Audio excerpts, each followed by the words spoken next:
The orchard smelled of dust and olives when the bullets stopped singing. A German corporal lay half-curled behind a stone wall, his tunic blackening where the fragment had kissed his ribs. He had learned to count time by the weight of silence after an explosion, by the way air trembled before a second volley. In North Africa and Sicily, the wounded waited. You stayed small, you pressed your cheek to the earth, and you did not call out because help came only when the battle moved on, and sometimes it never moved on at all. So when he heard boots rushing toward him, he gripped his knife, expecting the cold, efficient search of an enemy patrol. Instead, two men slid into the dust as if they were diving into surf. They wore no helmets, only cloth caps, sleeves rolled, white bands on their arms marked by a red cross that looked indecently bright against the grime. One spoke a steady English that meant nothing to him. The other reached for his hand as if greeting a friend in a doorway. A tube appeared, a small metal cigarette between thumb and forefinger, and the sharp pinch of morphine softened the edges of the world before he could decide whether to fight. The corporal watched their hands, not their faces. Hands could betray gentleness or cruelty faster than words. These were calm, sure, fast-cutting cloth, packing a wound with something that stung and then soothed, looping a bandage with the speed of men who had repeated the gesture in their sleep. A third figure knelt and held up a glass bottle that caught the Sicilian sun, pale straw liquid, a rubber hose, the impossible idea that you could pour life back into a man at the edge of a field. One of them lifted the corporal's dog tag, read his name poorly, nodded as if that name entitled him to a place in the living. The firefight grumbled again, short, angry bursts. The men in white armbands didn't flinch. A whistle, two more shapes arrived with a stretcher rigged to a jeep like a bunk bed on wheels. The corporal had seen jeeps before, fast and insolent, skimming ruts like stones across water. He had never seen one arrive carrying a litter as carefully as a family carries a sleeping child. The medic with the bottle glanced at his watch, squeezed the corporal's shoulder once, and mouthed something like, "You're all right." It wasn't true, not yet, but the sentence landed with the weight of a promise in a place where promises were usually lies. As they lifted him, the world tilted, a strip of sky, shrapnel, glittering stones, the boot prints of the men who had just tried to kill one another. He listened for hatred in their movements and heard only procedure, the choreography of a craft. The jeep lurched. Air rushed past his face, warm with dust and the faint sweetness of crushed fruit. He thought of lectures about American softness, about a nation too pampered to endure. Then he watched an unarmed man walk back into gunfire carrying a second bottle and understood that softness had nothing to do with it. The line between battlefield and hospital had been erased, redrawn around him in bandage and glass. He closed his eyes, not from pain now, but from a new and disquieting question rising like heat off the road. How do you break an army that refuses to let its men die? If you want us to keep uncovering the hidden stories of World War II, make sure to subscribe to Echoes of World War II. Your support helps us continue the journey. In 1942, when Axis soldiers first clashed with Americans in North Africa, they expected battle to follow the familiar rhythm of war. Men fell, they screamed, they waited. The wounded lingered where they dropped until stretcher-bearers arrived hours later if they arrived at all. In German and Italian divisions, first aid was little more than a bandage and morphine rationed for officers. In Japanese units, wounded men were often abandoned, told to die with dignity rather than slow the column's advance. War, for them, was merciless arithmetic. But in the deserts around Kasserine, in the hills of Sicily, a new rhythm startled them. American medics appeared within minutes, sometimes seconds, after the shooting stopped. They carried compact kits, bottles of plasma, morphine syrettes tucked in their belts. To Axis eyes, it looked reckless, even insane. Unarmed men racing under fire with nothing but a red cross painted on their sleeves. Many Germans muttered that such behavior was proof of American softness, that no disciplined army would waste men in such theatrics. And yet, the results were undeniable. Soldiers who by all logic should have bled out on the sand were breathing, stabilizing, even lifted into jeeps that whisked them toward aid stations. Axis diaries began to register disbelief. A captured Italian infantryman remembered staring as an American medic pressed a needle into his comrade's arm and watched color creep back into the man's cheeks.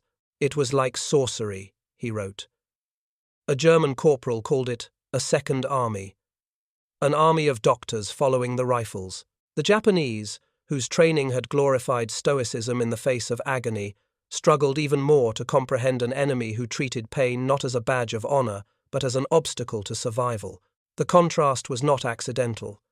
Years before Pearl Harbor, the United States had invested in a system that treated battlefield medicine as strategy.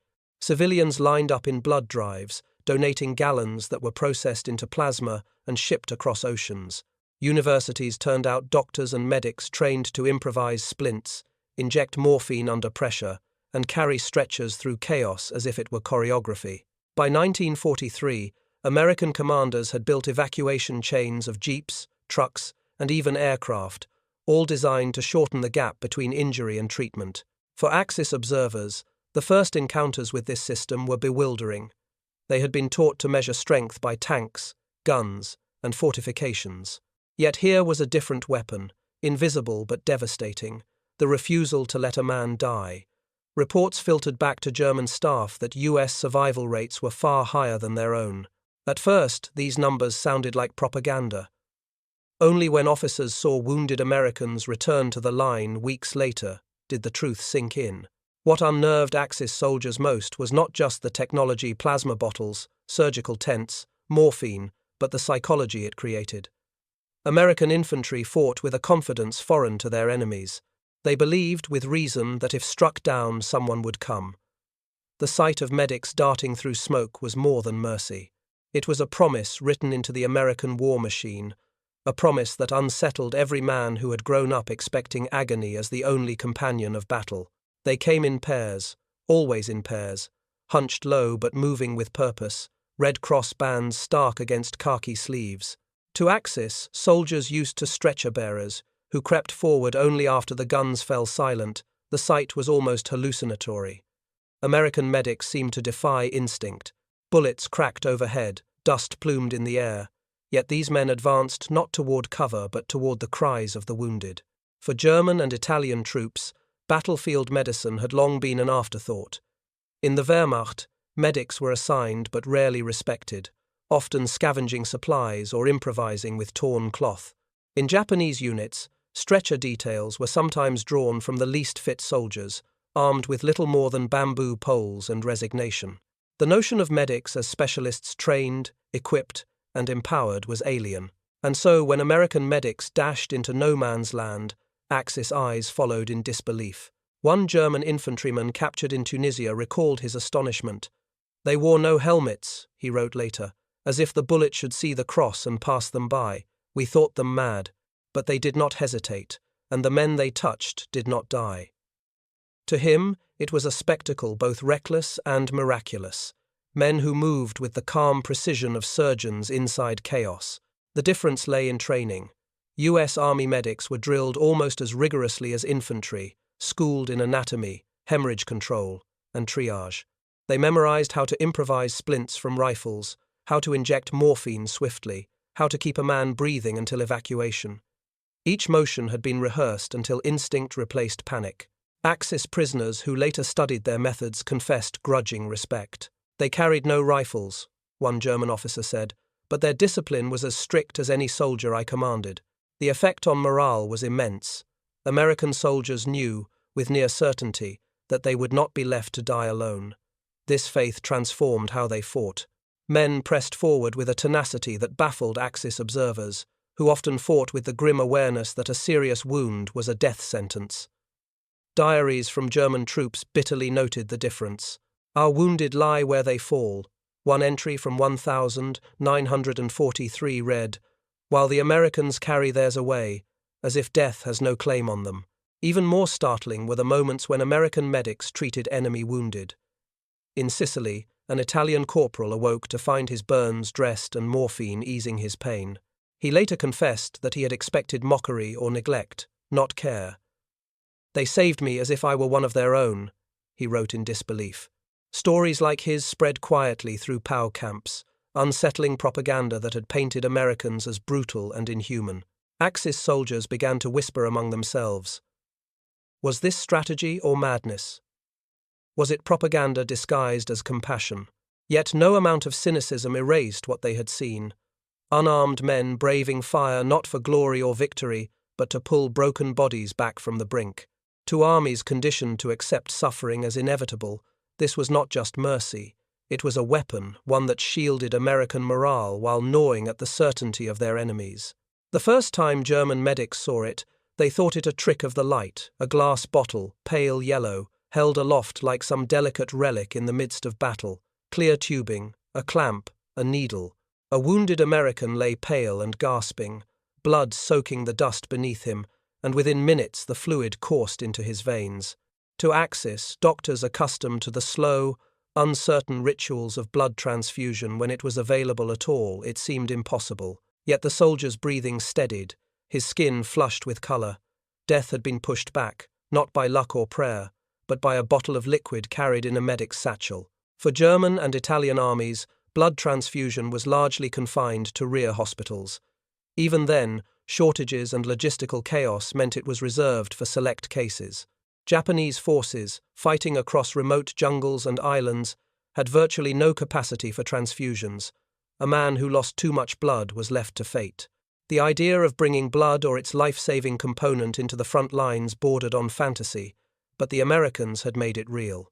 Years before their first major battles, the United States had launched massive civilian blood drives.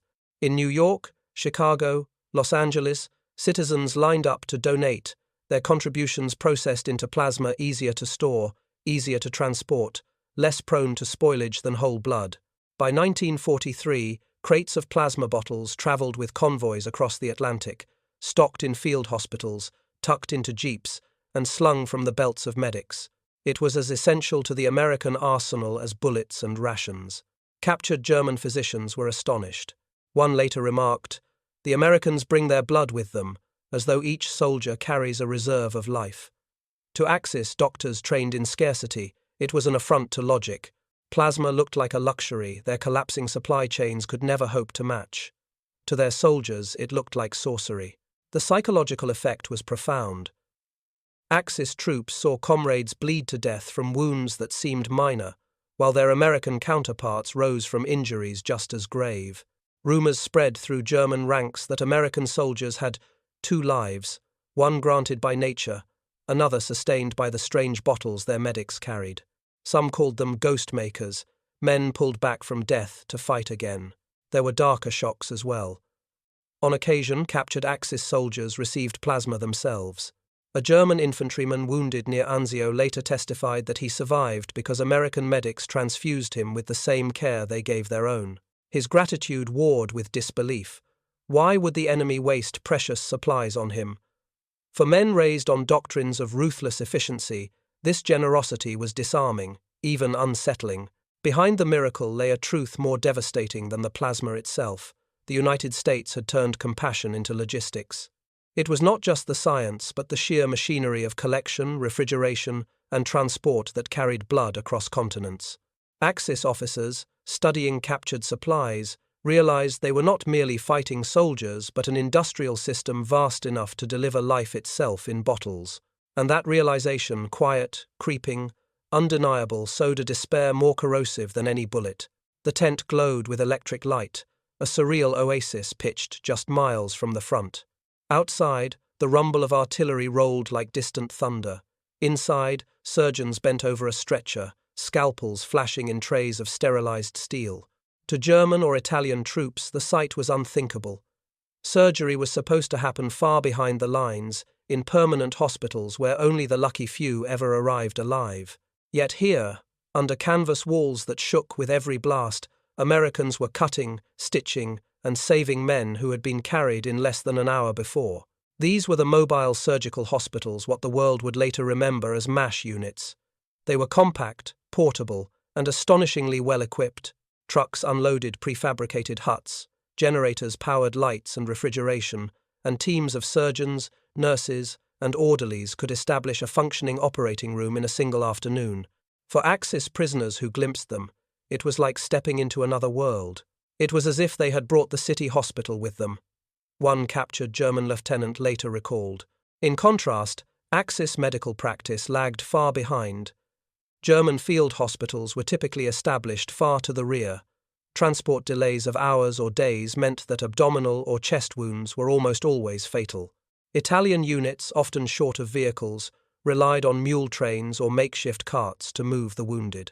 Japanese troops in the Pacific faced even harsher realities: jungle terrain, lack of infrastructure, and shortages of everything from anesthesia to sterilized instruments. For them, amputation with a saw and no morphine was still a common reality. The Americans changed the equation. In Italy, Normandy, the Ardennes, their surgical tents sprouted like forward outposts of mercy. Axis soldiers captured after firefights described their disbelief. A Bavarian infantryman wounded in 1944 expected neglect or rough handling. Instead, within an hour he was sedated, his wound cleaned, and his leg repaired. "They operated as though I were their own," he wrote later, marveling not only at the skill but at the resources: antiseptics, anesthesia, transfusions, all flowing freely in a tent pitched on muddy ground. The speed was as shocking as the skill. Units could pack up and relocate overnight, leaving behind little more than tracks in the soil. Axis intelligence reports noted with unease how these hospitals seemed to follow the American advance step for step.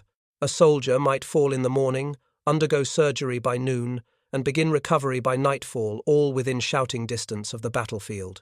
This mobility was more than convenience, it was strategy. By reducing the distance between injury and surgery, survival rates soared. U.S.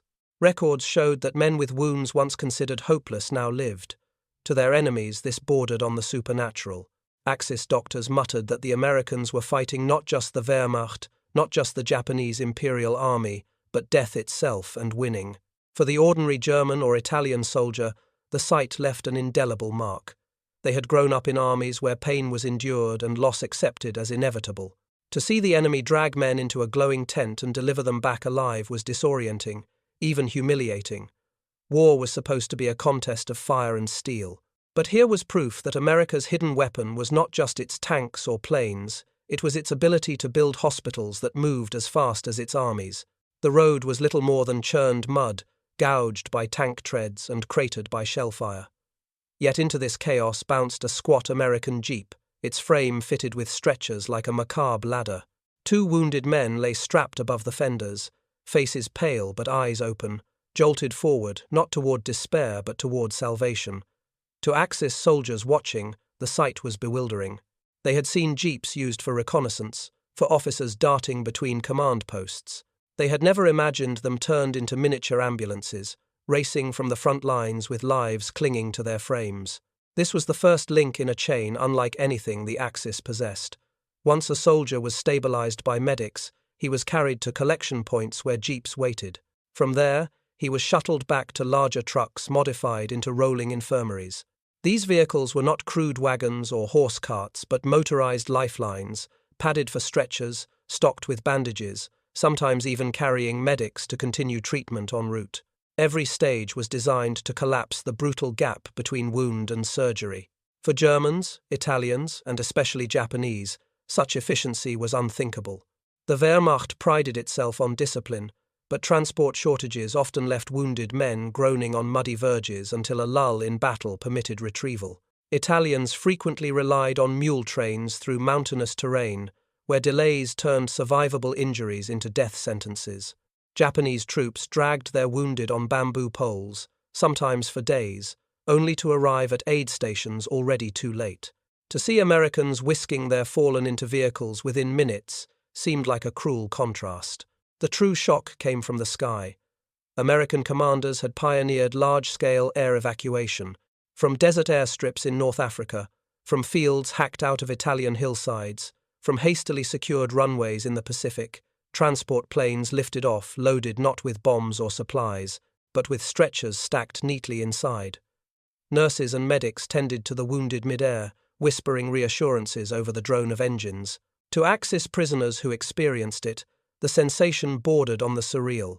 One German sergeant, shot in the chest, later told interrogators, "I thought I was dead already. Then I woke in an airplane flying to a hospital. It was like being carried by ghosts." Behind the marvel lay an infrastructure that stretched across oceans.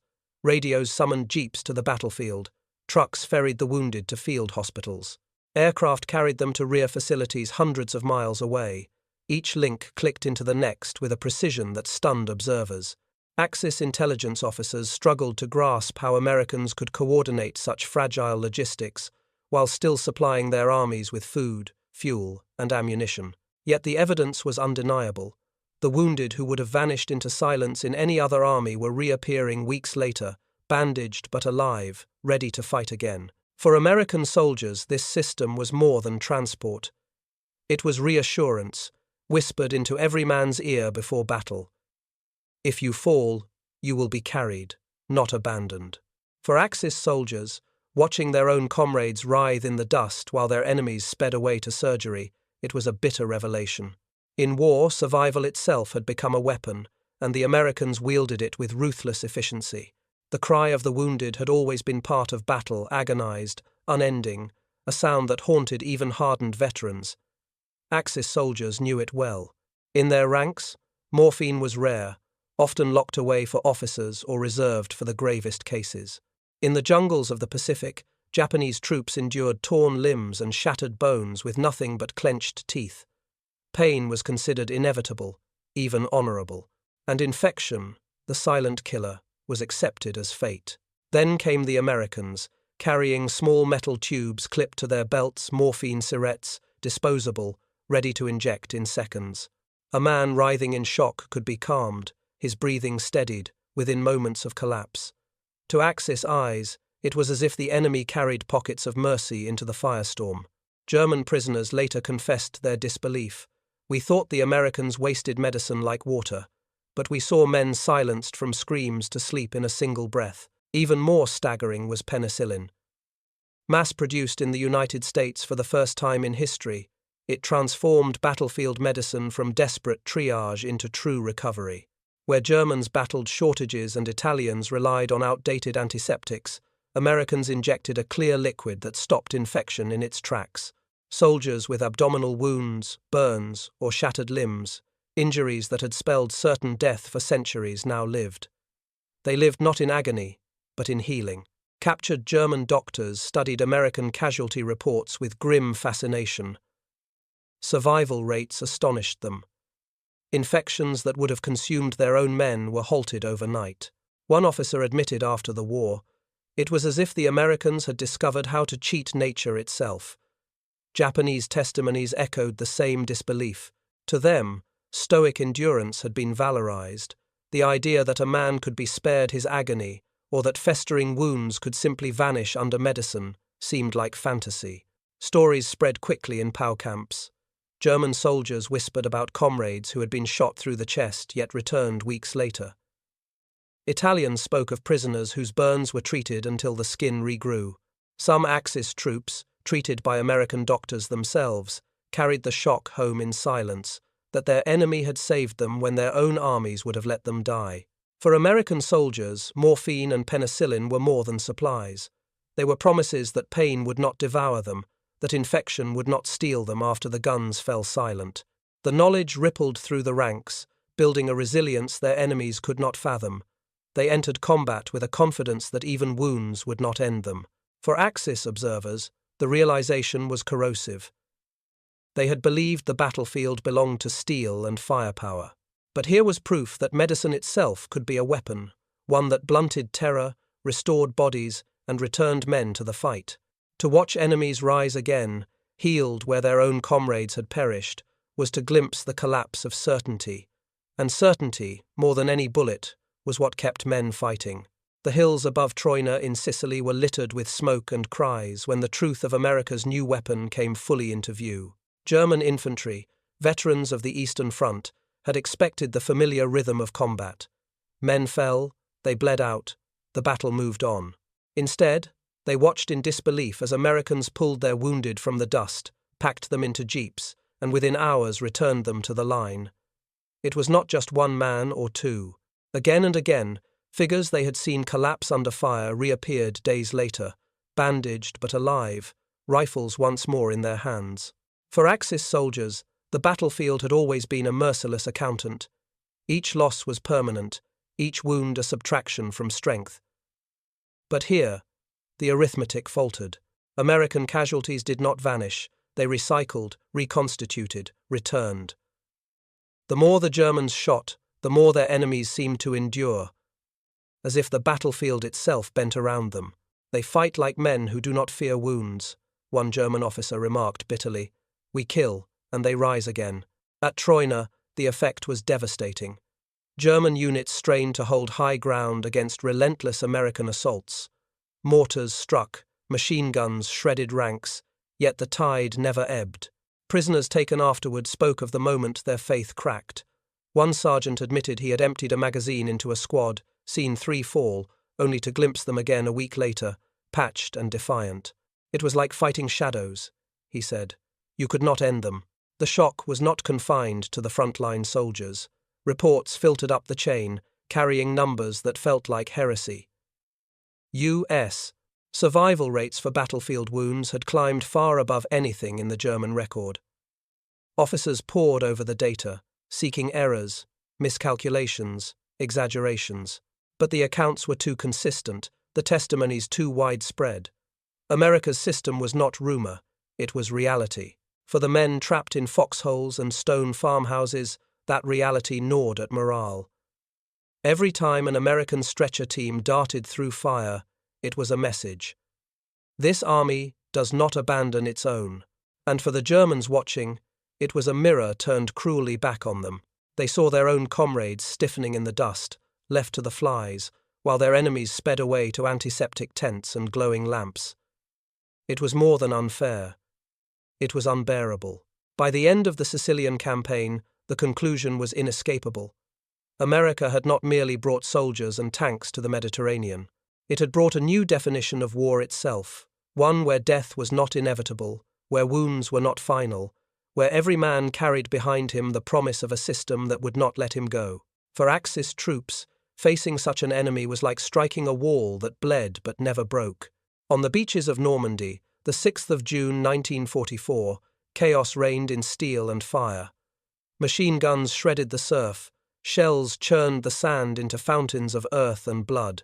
To the Germans entrenched above, the slaughter looked familiar, almost comforting in its brutality. They had seen waves of men broken on barbed wire before. They expected the sea to drink deep and the assault to falter.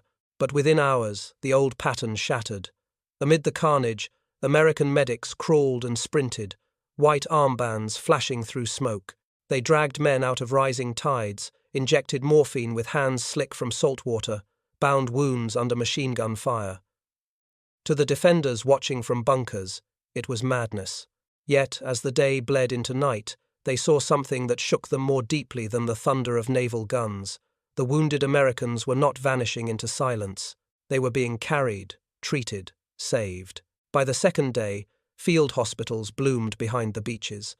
Tents lit with generators, tables crowded with plasma bottles, surgeons bending over men who only hours earlier had been sprawled in the sand. And the system did not stop there. Trucks lined with stretchers ferried men inland, aircraft lifted casualties across the Channel to Britain, and penicillin flowed like an invisible river, turning infection from a death sentence into a hurdle. For Axis soldiers accustomed to seeing their wounded comrades rot in trenches, the scale was incomprehensible. German reports from the days after D-Day speak with a mixture of awe and despair. The enemy replaces his losses with unnatural speed, one officer wrote. Another noted that American units, even after staggering casualties, maintained cohesion and morale. The reason was not just reinforcements, it was the men who had already fallen, now returning, patched and ready. To fight an enemy who could turn back death was to fight futility itself. Prisoners taken in Normandy whispered of their disbelief. One young German grenadier admitted that when he first heard Americans were using blood transfusions at the front, he dismissed it as Allied propaganda. But days later, captured and treated for his own wound in a US aid station, he confessed, "They carried bottles of life as if it were ammunition.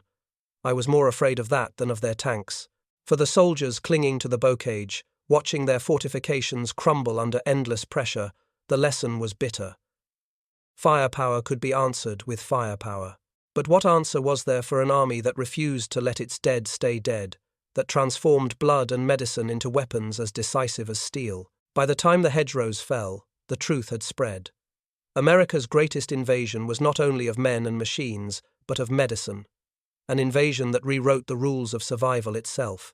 The Ardennes, December 1944. Snow choked the forests, muffling gunfire into a low, relentless growl. German troops, thrown into Hitler's last desperate gamble, struck with ferocity. Entire American units were cut off, surrounded, frozen in their foxholes.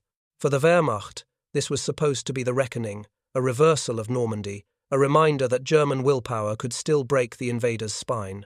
At first, it seemed to work. American casualties piled high, bodies stiffening in the cold. German officers reported columns of wounded prisoners stumbling toward the rear, their faces grey with exhaustion.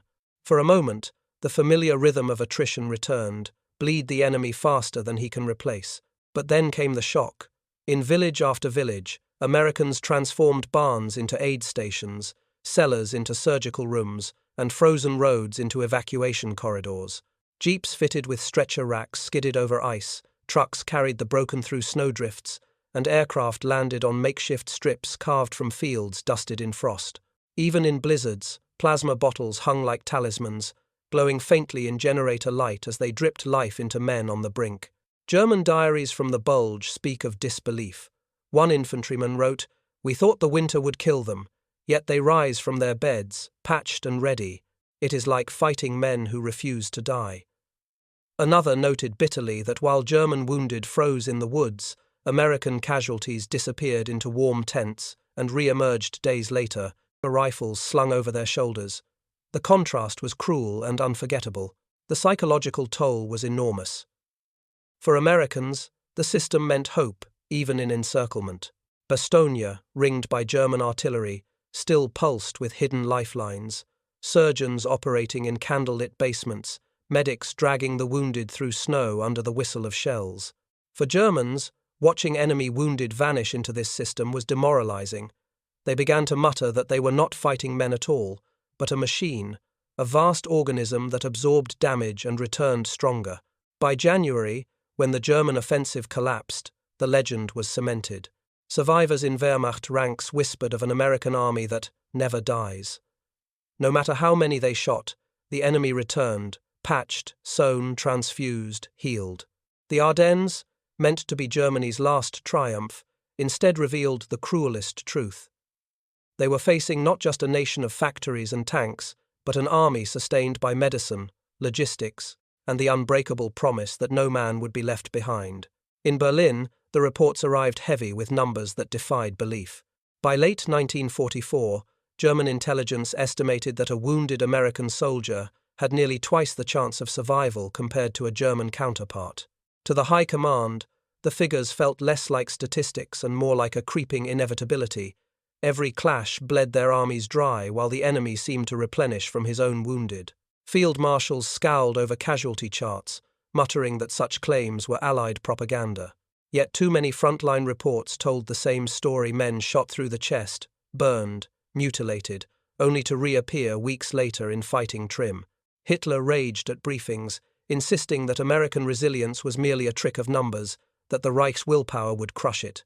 Goering, once boastful of Luftwaffe dominance, grimly admitted that even his bombers could not erase an army that pulled its dead back to life. For German doctors conscripted into military service, the realization was especially bitter.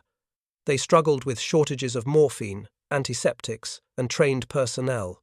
They amputated with saws dulled by overuse, sterilized scalpels over open flames. They knew what infection meant. They had watched too many men slip away after days of fever. And then they read interrogations of prisoners describing penicillin, plasma, surgical tents under electric light. It was not propaganda. It was progress, and they had none of it. Italian officers, already reeling from collapse and surrender, confessed after the war that the sight of American medical convoys demoralized their men more effectively than artillery. "Our wounded groaned in barns," one captain recalled, while theirs flew away in airplanes. How do you fight such a war?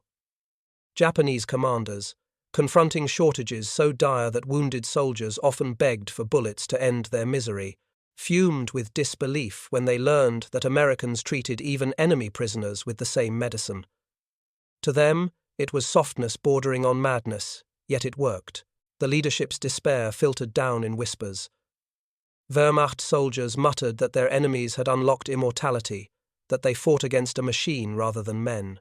In diaries seized after battles, officers scribbled notes that sounded less like strategy and more like resignation. They refused to die. What can we do but exhaust ourselves? For the Axis, this was more than a battlefield inconvenience. It was the collapse of a worldview. They had built their armies on ruthless efficiency, on the acceptance of suffering as natural. The Americans shattered that with every transfusion, every stretcher-borne flight into the sky. In the quiet chambers of command posts, under the shadow of defeat, Axis leaders recognized the cruel truth. They were not only outgunned and outproduced, they were outlived. In the ruins of a French village, a German sergeant crouched in the rubble and stared at a face he knew he had already killed. Weeks earlier, outside Carrington, he had watched his machine gun tear through a group of Americans crossing an open field. He remembered one man collapsing, chest blooming red, carried away by medics under fire. Now, here in the smoke and shattered stone, that same man was back bandaged, gaunt, but unmistakably alive, rifle steady in his hands. The sergeant whispered to himself, "They come back from the dead." The phrase spread like a contagion. In foxholes and command posts, in whispered conversations among prisoners, Axis soldiers repeated it with disbelief and dread. It was more than a rumor, it was a symbol, a shorthand for the terrifying resilience of their enemy.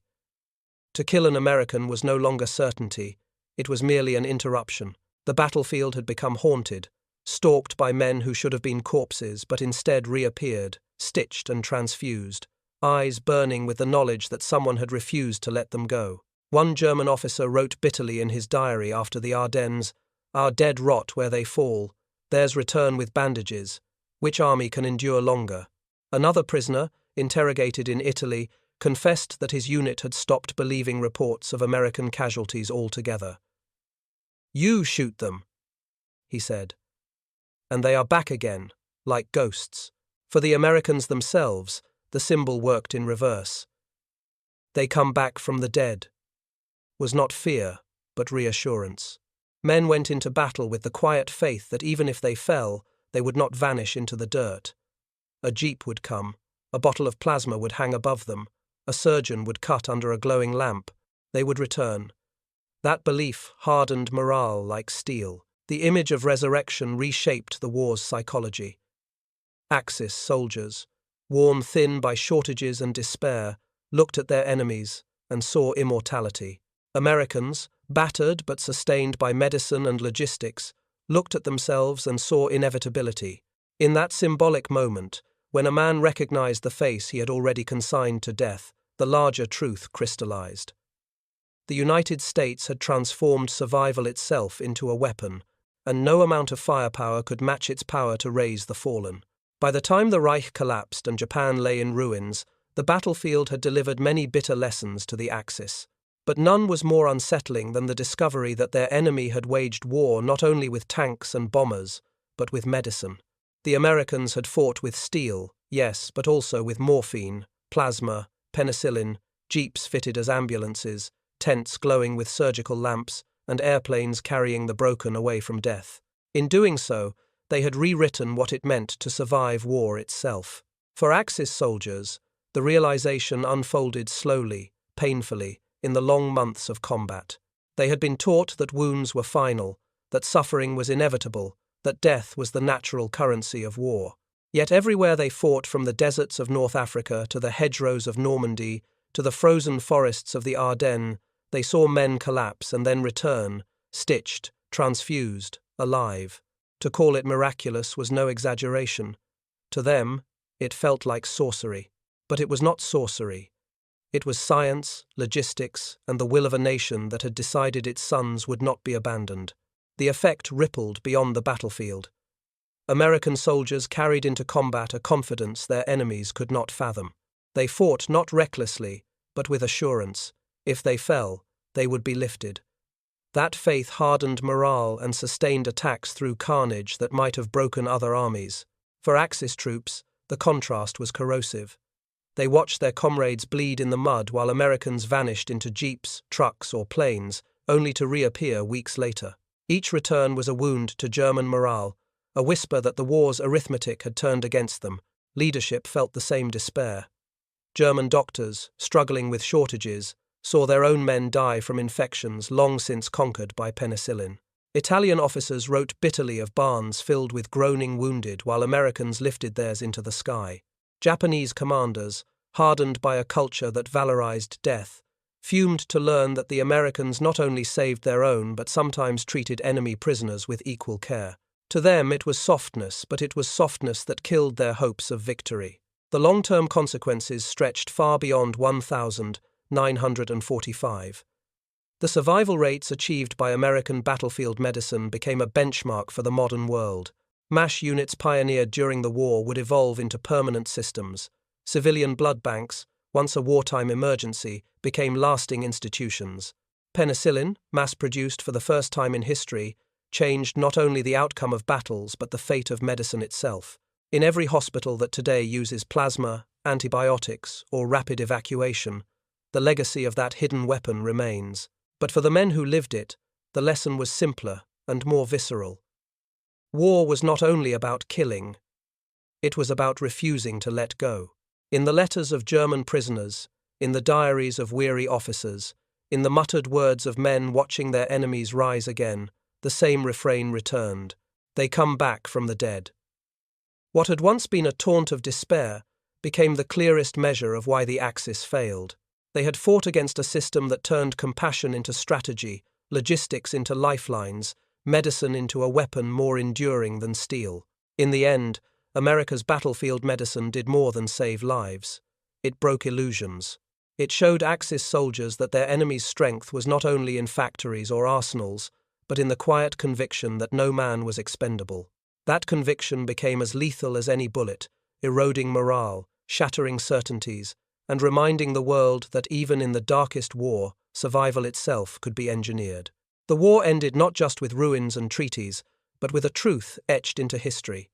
An army that saves its wounded fights with more than numbers. It fights with the promise of return, the defiance of death, the memory of every man pulled back from the edge. In that defiance, America found its hidden weapon. And for the Axis soldiers who faced it, the memory lingered long after the guns went silent, an indelible echo of a war where the enemy seemed to conquer not only land and sky, but death itself.